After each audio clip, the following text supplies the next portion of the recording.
కావ్యకళ కవితా రూపిణి. వేదాలు, పురాణాలు, కావ్యాలు ఇవన్నీ కూడా విద్యా కళల క్రిందకే వస్తాయి.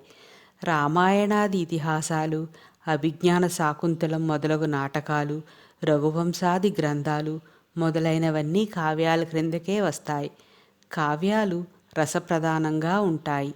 కవులచే వ్రాయబడినవి కావ్యాలు. ఈ కావ్యాలు ప్రధానంగా రెండు రకాలు. మొదటిది దృశ్య కావ్యాలు, చూచి ఆనందించేందుకు వీలైనవి, చలనచిత్రాలు, నాటకాలు మొదలైనవి. రెండు శ్రవ్య కావ్యాలు, విని లేదా చదివి ఆనందించేందుకు వీలైనవి. ఇవి మళ్ళీ పద్యకావ్యాలు, గద్యకావ్యాలు, పద్యము గద్యము కలిసిన చంపూ కావ్యాలు, ఇలా అనేక రకాలున్నాయి. ఈ కావ్యాలన్నీ కవుల చేత వ్రాయబడతాయి. కవిత్వం అనేది ఒక కళ. ఈ కావ్యాలన్నీ చదువుతున్నప్పుడు కళాత్మకంగానే ఆనందించవచ్చును. ఈ ఆనందాన్ని కలిగించేది కాబట్టి అమ్మవారు కావ్యకళ.